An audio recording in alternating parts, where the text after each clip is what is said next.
اللہ رب العالمین نے قرآن کریم کی سورہ فاطر میں اس بات کو بڑے احسن پیرا میں واضح کیا ہے۔ ثم اورثنا الکتاب، اللہ کہتا ہے کہ ہم نے اس کتاب کا وارث بنایا ہے۔ اس کتاب کا وارث کون؟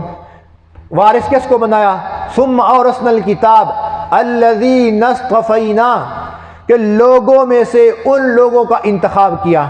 اصطفیٰ استفی، یہ گرامر کا، اس کا گرامر کے ساتھ تعلق ہے کہ اس کا معنی ہے چننا، کہ پلیٹ کے اندر، بڑے تھال کے اندر کچھ چیزیں چن دی گئیں اور اپنے کسی محبوب سے کہا کہ اپنی پسندیدہ چیزیں جو ہیں وہ ان کو اٹھا لے۔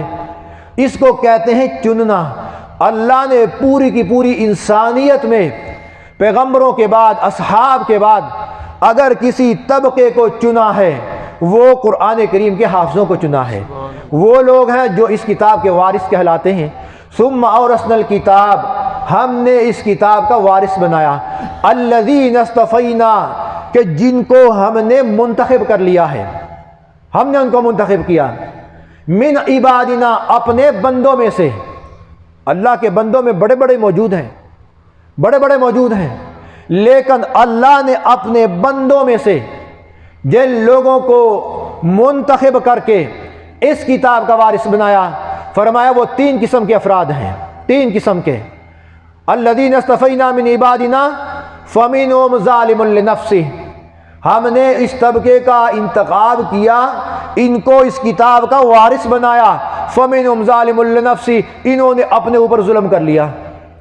یہ بڑی خطرناک سی بات ہے کہ فمنہم ظالم لنفسہ، کہ اللہ آپ نے ایک طرف تو اس کتاب کا ان کو وارث بنایا ہے اور دوسری طرف آپ کہہ رہے ہیں کہ ہم نے اپنے بندوں میں سے ان بندوں کو منتخب کیا ہے کتاب کا وارث بنانے کے لیے۔ تو اب یہی بندے جن کے بارے میں آپ کہہ رہے ہیں کہ فمنہم ظالم لنفسہ، کہ انہوں نے اپنے اوپر ظلم کیا، اور دوسرا طبقہ وَمِنْهُمْ مُقْتَصِدٌ، جو درمیانی راہ چلا۔ تیسرا طبقہ وَمِنْهُمْ سَابِقٌ بِالْخَيْرَاتِ بِإِذْنِ اللَّهِ، تیسرا طبقہ وہ ہے جو اللہ کے حکم سے نیکیوں میں سبقت لے گئے۔ ذَلِكَ هُوَ الْفَضْلُ الْكَبِيرُ، یہ اللہ کا بہت بڑا فضل ہے۔ اب تین طبقوں کا ذکر ہے۔ امام قرطبی رحمۃ اللہ علیہ، جن کا اصل نام امام ابو بکر جساس، انہوں نے کتاب لکھی تفسیر کی آج سے 900 سال پہلے، اور لکھی بھی قرطبہ کے مسجد کے میناروں کے سائے میں بیٹھ کر، کہ وہ اپنی اس کتاب کی تفسیر میں لکھتے ہیں کہ اللہ نے تین طبقوں کا ذکر کیا ہے کہ جن کو اس کتاب کا وارث بنایا۔ پہلا وہ طبقہ کہ جن کو وارث تو بنا دیا، لیکن فمنہم ظالم لنفسہ، اس کتاب کا وارث بن کے کہ انہوں نے اپنے اوپر ظلم کر لیا۔ امام قرطبی رحمہ اللہ لکھتے ہیں کہ یہ وہ طبقہ ہے کہ جنہوں نے قرآن کریم کو پڑھا اور حفظ کیا اور اس کو بھلا دیا۔ یہ ہمارے لیے ایک بہت بڑا المیہ ہے۔ ہم بچوں کو بڑے شوق سے حفظ کروا لیتے ہیں، لیکن حفظ کرنے کے بعد والدین بھی سستی کرتے ہیں اور بچے بھی سستی کرتے ہیں۔ والدین اپنی ذمہ داری ادا نہیں کرتے، بچہ اپنی ذمہ داری پوری نہیں کرتا، جس کی وجہ سے وہ قرآن بھول جاتا ہے۔ اب جس طرح اس قرآن کا پڑھنا، پڑھانا، اس کو یاد کرنا، حفظ کرنا اور اس کا سننا ایک بہت بڑی نیکی ہے، اسی طرح اس کا بھول جانا یہ اللہ کی طرف سے ایک بہت بڑا عذاب ہے۔ ہمارے علماء مولوی لوگ ایک پہلو قوم کے سامنے رکھتے ہیں، دوسرا پہلو نہیں رکھتے۔ فضائل کے تو اتنے انبار لگائے جاتے ہیں کہ حافظ بن جائے، اس کی تعریفوں میں اتنے قلابے ملائے جاتے ہیں کہ اتنے پل باندھے جاتے ہیں، چاہے اس بیچارے کو قرآن کریم کا ایک لفظ بھی نہ آتا ہو، ایک لفظ بھی نہ آتا ہو۔ اور کیا حافظ صاحب، وہ کس بات کا حافظ کہ جس نے قرآن پڑھ کر بھلایا اور اپنے اوپر اس نے ظلم کر لیا، اس کا تو اللہ نے قرآن پاک میں ذکر کر دیا۔ اور دوسرا طبقہ وَمِنْهُمْ مُقْتَصِدٌ، فرمایا ایک ایسا طبقہ ہم نے جن کو اپنے بندوں میں سے منتخب کیا، وہ درمیانی راہ اختیار کر گئے۔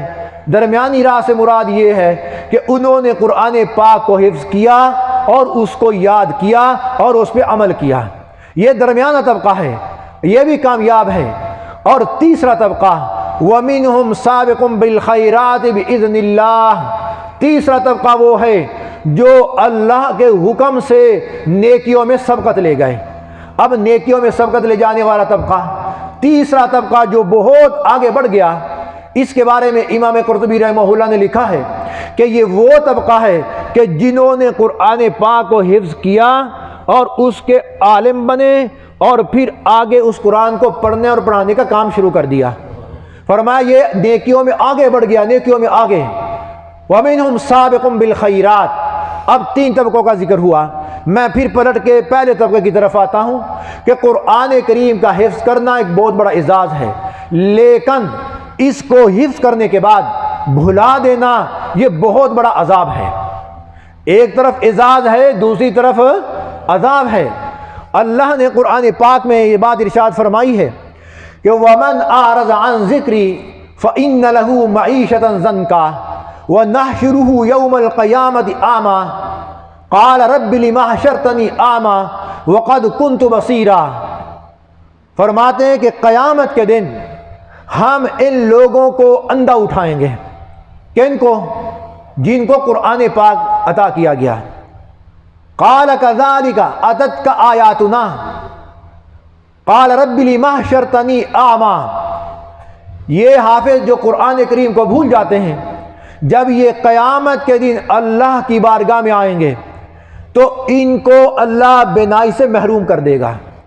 یہ کتنی خطرناک بات ہے کہ جب یہ بینائی سے محروم ہو کر اللہ کی بارگاہ میں آئیں گے تو یہ عرض کریں گے کہ اللہ لما حشرتنی اعمیٰ، تو نے ہمیں اندھا کیوں اٹھایا؟ رب العالمین کیا فرمائے گا؟ اور دنیا میں بتلا دیا، قال كذلك اتتك آیاتنا فنسیتها وكذلك اليوم تنسیٰ۔ ہم نے تجھے اپنی آیتیں دی تھیں، تو نے ان کو بھلا دیا، اور جس طرح دنیا میں تو نے ہمارے قرآن کو بلایا تھا، ہم نے آج تجھے بھلا دیا۔ یہ بڑی خطرناک بات ہے میرے پیاروں۔ ہم ایک پہلو لیتے ہیں اور دوسرے پہلو کو ہم چھوڑ دیتے ہیں۔ اور دوسرا پہلو کیا ہے؟ وَمِنْهُمْ مُقْتَصِدٌ، وَمِنْهُمْ مُقْتَصِدٌ، کہ وہ طبقہ کہ جنہوں نے قرآن کریم کو پڑھا اور اس کو یاد رکھا اور اس پہ عمل کیا۔ عالم بننا تو یہ تیسری بات ہے۔ اب حافظ قرآن کے حوالے سے بڑی حدیثیں موجود ہیں۔ ایک تو یہ ہے کہ قیامت کے دن حافظ قرآن اپنے خاندان کے 7 پشتوں کے لوگوں کو، ان لوگوں کو جن کے بارے میں جہنم میں جانے کا فیصلہ ہو چکا ہوگا، ان کو سفارش کر کے اللہ سے یہ جنت میں لے جائے گا اور ان کو کوٹا دیا جائے گا۔ ایک طرف بات بڑی خطرناک ہے اور دوسری طرف بات بڑی مزیدار بھی ہے، اچھی بھی ہے، دل کو لگنے والی بھی ہے۔